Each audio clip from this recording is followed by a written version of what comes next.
Imaginemos por un momento un escenario bastante peculiar.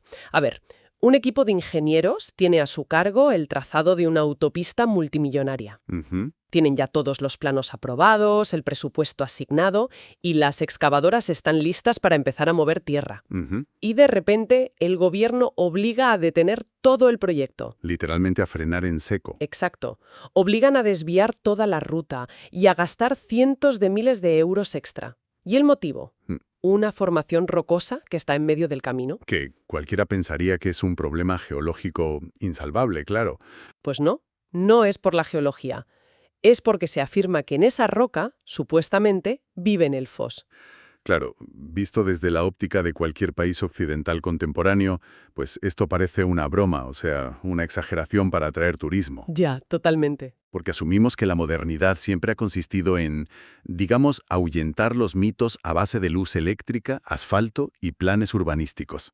Se da por hecho que el progreso es una línea recta, donde la naturaleza queda dominada. Y las historias de duendes terminan relegadas a los cuentos infantiles, claro. Eso es. Pero luego uno observa Islandia, esta isla en el extremo norte del Océano Atlántico, y resulta que esa línea recta del progreso choca de frente con lo invisible. Y precisamente esa es la misión de nuestra inmersión profunda de hoy. Ujú. Nos vamos a sumergir en una montaña de fuentes documentales, artículos y registros sobre la geografía, la cultura y el folclore islandés. Porque el objetivo no es solo repasar viejas historias. ¿Para nada? Queremos entender cómo un paisaje tan volátil y extremo dio a luz a leyendas de elfos y troles. Descubrir cómo estas creencias ancestrales dictan el comportamiento de la gente en pleno siglo XXI y, bueno, ofrecer una visión práctica para quien desee explorar estas tierras legendarias. Es que un error muy común al revisar estos documentos es pensar que estamos hablando de simples cuentos de hadas para pasar el rato al lado del fuego. Claro. Lo que revela verdaderamente el análisis de estas fuentes es una adaptación psicológica y cultural de una complejidad enorme. O sea, es un mecanismo de supervivencia puro y duro frente a uno de los entornos más incontrolables del planeta. Vale, vamos a desgranar esto. Porque para entender esta mitología, primero hay que entender el lienzo sobre el que está pintada. Eso es fundamental. Según los datos geológicos crudos que tenemos, Islandia es el país más joven de la Tierra. O sea, no es un trozo de tierra estático, para nada. ¿Es una isla en constante ebullición? Exacto, se está construyendo y destruyendo al mismo tiempo. Fíjate que el 11% de su superficie está aplastada por glaciares colosales y el 30% son campos de lava solidificada y rocas escarpadas. Una barbaridad. ¿Sí?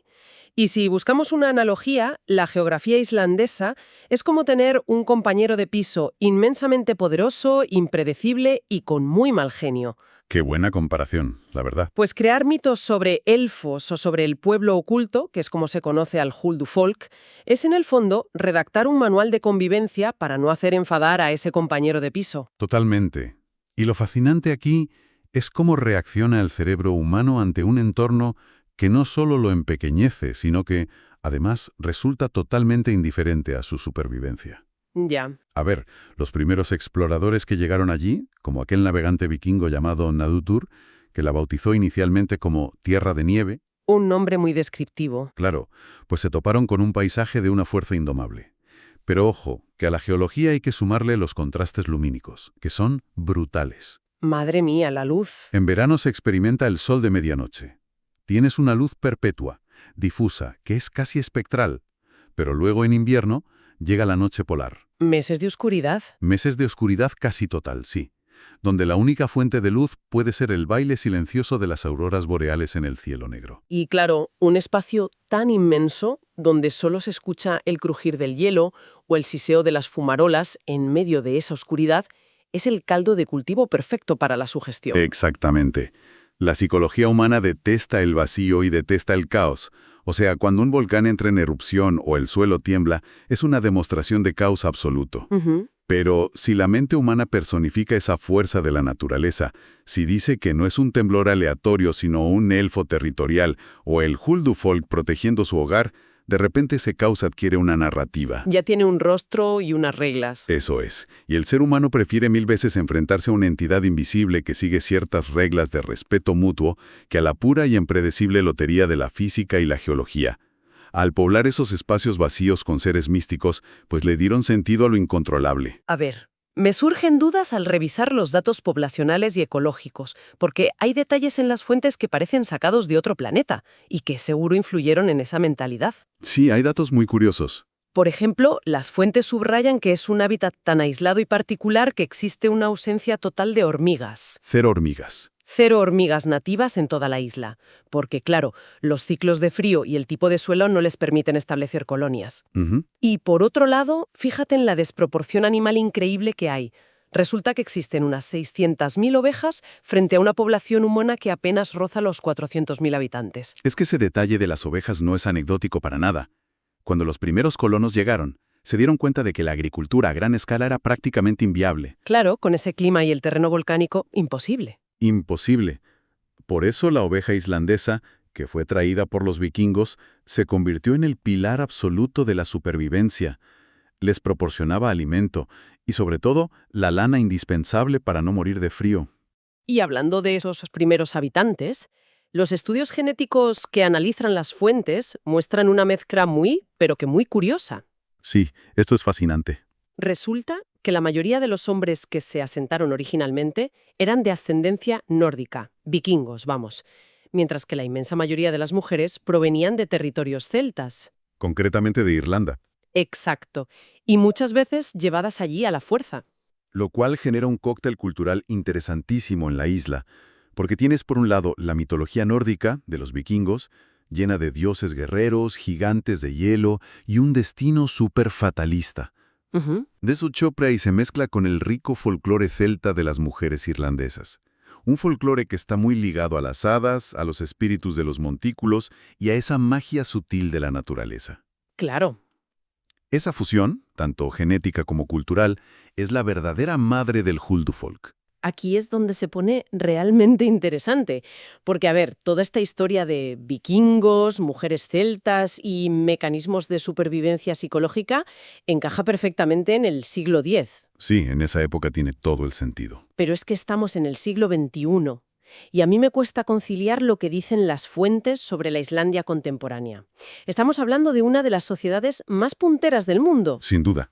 Son pioneros en energía geotérmica, tienen una de las esperanzas de vida más altas de la historia humana, 83 años para las mujeres y 80 para los hombres. Una barbaridad. Y encima trabajan una media de 43 horas y media a la semana. La cifra más alta de toda Europa. Son una economía próspera, sumamente educada. Entonces, de verdad, hoy en día, ¿un ingeniero con un máster en tecnología punta frena una excavadora por miedo a un duende? ¿O es simplemente una fachada pintoresca para vender peluches a los turistas? Entiendo perfectamente el escepticismo. O sea, es la primera reacción lógica ante esto. Pero las encuestas y los estudios sociológicos reflejan que no es una fachada para turistas. ¿En serio? En serio. A ver, si bien la gran mayoría de los islandeses modernos no afirmaría bajo juramento que ve elfos bebiendo té en las rocas, Ya, lógico. existe una abrumadora, casi inquebrantable resistencia a negar su existencia de forma categórica. Pero, ¿por qué? O sea, si la ciencia les dice que no hay nada ahí, ¿por qué no simplemente mover la maldita roca y ya está? Bueno, si conectamos esto con el panorama general, vemos que la figura del elfo ha evolucionado. Hoy en día funciona como un mecanismo ancestral de conservación ambiental que está codificado en su comportamiento diario. ¡Qué curioso! Claro, negar la existencia de los elfos y destruir su supuesto hábitat se percibe en el fondo como una falta de respeto al paisaje mismo. Ujú. No se trata de una superstición vacía ni de ignorancia científica, es un reflejo de que la conexión con la Tierra es el valor más sagrado de la identidad de la isla. O sea que, en una época global donde otras sociedades arrasan con montañas enteras para extraer minerales, la creencia en el Huldufolk actúa como un escudo protector invisible. Exacto. Proteger la roca del elfo es una forma muy pragmática e institucionalizada de decir que la naturaleza tiene derechos propios. Y que los humanos somos meros invitados, no los dueños absolutos del territorio. Eso es. Es brillante, la verdad. Han convertido la preservación ecológica en una cuestión de herencia cultural y respeto ancestral. Y oye, las fuentes muestran que ese afán de conservación impregna hasta el tejido más burocrático de la sociedad. Sí, llega a niveles insospechados. Por ejemplo, a la hora de decidir cómo llamar a un bebé. O sea, uno no puede simplemente inventarse un nombre en Islandia. No, que va. Tienen normas muy estrictas. Existe un comité islandés de nombres con una lista oficial de unos 2.500 nombres aprobados, y si el nombre que unos padres quieren ponerle a su hijo no contiene letras del alfabeto islandés o no se ajusta a la gramática histórica del idioma, el Estado directamente lo rechaza. Así es. Fomentan nombres fuertemente enraizados en esa misma mitología nórdica, como Olafur. Ujú. Y fíjate que muchos podrían ver ese comité como una intromisión estatal inaceptable en la vida privada. Pero el propósito subyacente es exactamente el mismo que el de proteger la roca de los elfos. Preservar la integridad. Exacto. En este caso, la integridad lingüística. Y gracias a esas normas gramaticales, un joven islandés moderno puede leer las famosas sagas vikingas escritas hace 1000 años casi con la misma facilidad con la que lee las noticias en su teléfono móvil hoy. Eso es alucinante. Además de que ni siquiera usan apellidos de forma convencional. Es verdad, el sistema de apellidos. El sistema es patronímico o a veces matronímico. O sea, no heredas un apellido familiar inmutable de generación en generación. Tu apellido es el nombre de tu padre o de tu madre, añadiéndole el sufijo son para los hijos varones. Oddotir, para las hijas. Eso es. Es una sociedad literal y figuradamente anclada a sus padres y a su paisaje. Totalmente. Y ojo, que ese paisaje no solo evoca respeto o cautela pasiva. Hasta ahora hemos hablado de cómo los elfos representan una especie de comunión respetuosa con la naturaleza. Como evitar pisar un campo de musgo delicado, ¿no? Claro, pero la geología islandesa tiene una cara muchísimo más violenta, destructiva y descarnada. Y el folclore también tuvo que inventar figuras para dar respuesta a ese nivel de brutalidad natural. Y eso nos lleva directamente de los elfos protectores a la geología disfrazada de monstruo. Ajá. Las fuentes hacen un análisis exhaustivo de lugares donde el terreno es puramente agresivo. El mejor ejemplo que citan es la playa de arena negra de Reynisfjarðar. Cerca del pequeño pueblo de Vík, en el sur. Exacto. Y las descripciones del lugar son dignas de una película postapocalíptica. O sea, hablamos de kilómetros de arena volcánica negra como el carbón, un océano Atlántico Norte rugiendo con unas olas traicioneras que literalmente arrastran a la gente si se descuida, Son olas peligrosísimas, sí. y alzándose en la costa, unas inmensas columnas hexagonales de basalto negro, formadas por lava enfriada de golpe, que parecen rascacielos escalonados construidos por una civilización extinta. Es una estampa imponente. Y lo más impactante, emergiendo del mar embravecido, hay 3 masas de roca gigantescas, oscuras y afiladas. Las famosas formaciones marinas de Reynisdrangar. Esas mismas. Pero la leyenda local no las trata como simples restos de la erosión de un acantilado. La tradición asegura que esas 3 enormes piedras son troles. ¿Troles petrificados? Exacto. Troles gigantescos y pesados que salieron por la noche a intentar arrastrar un barco de 3 mástiles hacia la orilla. Pero claro, se demoraron demasiado luchando contra el mar. Y les pilló el día. Al despuntar el amanecer, la luz del sol los alcanzó y, como dicta la mitología nórdica, quedaron petrificados para siempre, congelados en la roca. Entonces, ¿qué significa todo esto? Es una gran pregunta. Yo propongo una lectura tras ver las fuentes. Mucho antes de que se inventara la vulcanología o la dinámica costera, esta mitología funcionaba como la verdadera ciencia de la época. Ujú. Era la forma lógica y estructurada que tenían para clasificar formaciones de basalto tan inmensas y advertir del peligro mortal del lugar. Es una forma fantástica de interpretarlo, la verdad, porque la conexión visual y emocional es innegable. Si nos paramos a analizarlo, es la geología la que dicta la estética y la naturaleza moral de la criatura mitológica. Claro, tiene sentido. Por ejemplo, un campo de lava recubierto de líquenes y musgo suave es silencioso, parece esconder secretos pequeños y por lo tanto inspira narrativas del Huldufolk, o sea, seres sigilosos, precavidos y escurridizos. Claro, a nadie se le ocurriría ubicar a un monstruo furioso en un campo de musgo tranquilo. Por supuesto que no. El mito requiere coherencia con su entorno. Cuando uno se enfrenta a un acantilado de basalto negro, dentado y afilado, que es constantemente golpeado por un oleaje helado que históricamente ha hundido barcos y ahogado pescadores, Tela con el sitio. ya te digo, pues ahí la mente no proyecta hadas delicadas. Ese escenario inspira de manera visceral historias de bestias colosales, brutales, pesadas y peligrosas. Troles. El paisaje sirve como el director de casting perfecto para cada mito, digamos, Exacto. La textura de la roca determina qué clase de monstruo vive en ella. lo cual explica perfectamente por qué los grandes estudios de cine internacionales están tan obsesionados con la isla. Sí, no paran de rodar allí. Filman sagas como Juego de Tronos, Prometheus o La vida secreta de Walter Mitty. ¿Por qué no tienen que construir escenarios generados por ordenador? El país entero es ya un inmenso plato de efectos especiales naturales que destila esa atmósfera de otro mundo. Es que visualmente es increíble. Pero bueno, por mucha fascinación que nos despierte hablar de troles petrificados y elfos ecologistas, llega un momento en que quien viaja tiene que bajar de la nube de la leyenda a la realidad tangible. Y tanto. Y las fuentes que manejamos ofrecen consejos y datos sumamente prácticos y a veces dolorosos para cualquiera que pretenda navegar hoy en día por esta tierra de mitos. Es que romantizar el entorno desde la distancia es muy fácil, pero comprender verdaderamente la experiencia de Islandia requiere aterrizar en su cotidianidad pragmática. Y el primer gran choque al aterrizar suele darse directamente en la cuenta corriente del visitante. Las fuentes son clarísimas y unánimas respecto a esto. El temido choque económico. Total. Cualquiera que planee un viaje suele preparar la cámara para capturar la majestuosidad de los glaciares o la magia de las auroras boreales. Pero la realidad es que el impacto visual más fuerte no suele estar en el cielo estrellado. Suele estar en la cuenta de un restaurante, ¿verdad? O en la factura del alojamiento, sí. El altísimo coste de la vida. Vamos a ser sinceros, cuando alguien paga $3 por un simple refresco de cola en un supermercado o descubre que una cerveza de importación en un bar cuesta 10 euros o más, el concepto de magia desaparece bastante rápido. Es que te das de bruces con la realidad. Los documentos señalan que un apartamento de una sola habitación nada ostentoso puede rondar fácilmente los $1.500 al mes en alquiler. Vas buscando un cuento de hadas escapista y terminas enfrentándote a la factura más terrenal que existe. Esto plantea una pregunta importante. ¿Cómo se sostiene una economía y un nivel de vida tan elevado bajo estas condiciones? Ya, es complicado. A ver, el choque de precios no es una trampa diseñada artificialmente para castigar al turista. Refleja las tensiones de la realidad de allí. Abastecer a una isla remota en medio del Atlántico Norte, con un clima hostil que limita la producción agrícola masiva, pues supone unos retos logísticos inmensos. Prácticamente todo tiene que llegar por barco o avión, claro. Prácticamente todos los bienes de consumo manufacturados y gran parte de la comida tienen que ser importados.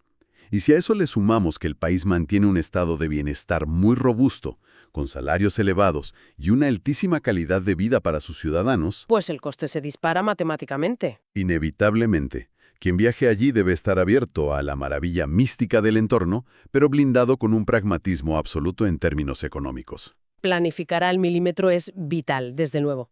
Y para compensar un poco el gasto, las fuentes sugieren enfocar el viaje en la inabarcable oferta de fenómenos naturales gratuitos, que es tremenda. Sí, hay muchísimo que ver sin gastar. Ir a ver el Gran Geysir, por ejemplo, ese sistema geotérmico que, por pura presión subterránea, expulsa una columna de agua hirviendo a 80 metros de altura. Es un espectáculo. O buscar las auroras boreales, que, ojo, no es cuestión de suerte pura, sino de ir en la temporada correcta, que según las fuentes es entre septiembre y abril, y alejarse de cualquier contaminación lumínica en zonas remotas, como el Parque Nacional de Þingvellir o la región volcánica de Mývatn. Y hay un factor fundamental en esa planificación que los documentos recalcan una y otra vez. ¿Cuál?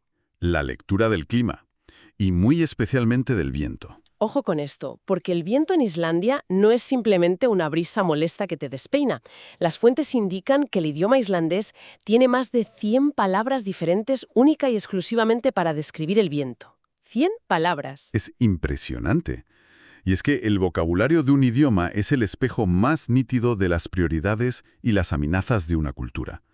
El viento en esa latitud y orografía puede ser tan violento que arranca las puertas de los coches si se abren sin cuidado. Madre mía. O levanta tormentas de grava que destrozan los parabrisas directamente, o incluso levanta la nieve del suelo creando una niebla blanca impenetrable. Claro, no es lo mismo una brisa que un vendaval que te destroza el coche. Término distinto para una brisa racheada en un valle volcánico no es poesía lingüística, es información técnica de supervivencia. Totalmente pragmático. Si el viento dicta si ese día es seguro salir a la carretera o si te juegas la vida, necesitas 100 palabras para clasificarlo con precisión quirúrgica. El entorno impone la ley, sin duda, e impone las reglas de comportamiento desde la misma infancia.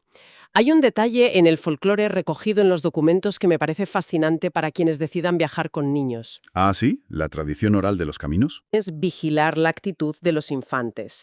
Y la leyenda advierte que estos seres no dejarán pasar a aquellos niños que se porten mal, que hagan demasiado ruido o que no respeten el lugar. Es una maravilla antropológica si lo piensas.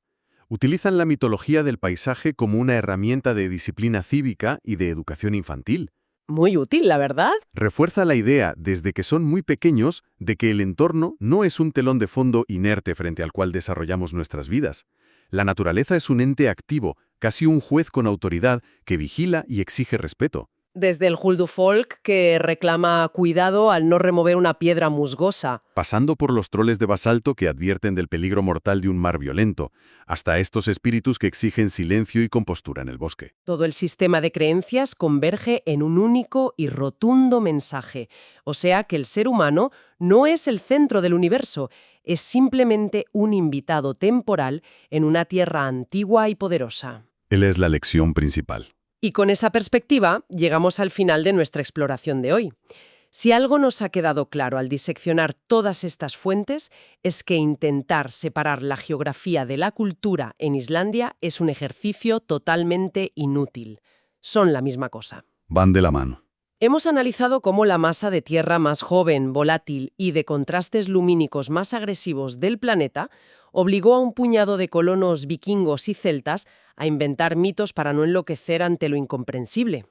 Desde los elfos que habitan las grietas de la lava protegiendo el ecosistema, hasta las columnas hexagonales de basalto negro en Reynisfjara que guardan el recuerdo de troles castigados por el sol, toda esta mitología ha demostrado no ser una simple atracción turística. Para nada. Es un código ético de supervivencia y de respeto hacia una tierra hostil que sobrevive asombrosamente bien en una sociedad moderna, altamente tecnológica, con largas jornadas laborales y precios bastante prohibitivos. Es un viaje intelectual fascinante porque, al final de todo el análisis de estos documentos, la lección trasciende las fronteras de Islandia y nos obliga a mirarnos en el espejo como sociedad global. Totalmente. Hemos comprobado cómo los antiguos habitantes de esa isla, frente a una naturaleza que se presentaba como una fuerza inabarcable, abrumadora e impredecible, tuvieron que crear a los elfos y a los troles para procesar esa realidad. Necesitaban dar sentido a su mundo.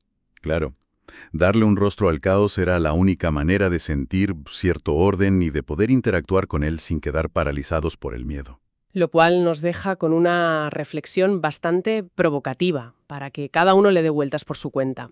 A ver, si aquellos pioneros islandeses inventaron criaturas invisibles ocultas en las rocas para lidiar con la ansiedad de un mundo físico que no controlaban, ¿cuáles son las narrativas invisibles? ¿Cuáles son los nuevos mitos que nuestra sociedad moderna, supuestamente tan racional y científica, está construyendo hoy mismo? Qué buena pregunta. En un mundo hiperconectado, donde nuestras vidas son dirigidas por algoritmos de código cerrado que nadie entiende del todo, por inteligencias artificiales que toman decisiones opacas y por mercados financieros que fluctúan como volcanes. Como fuerzas incontrolables de la naturaleza. Exacto.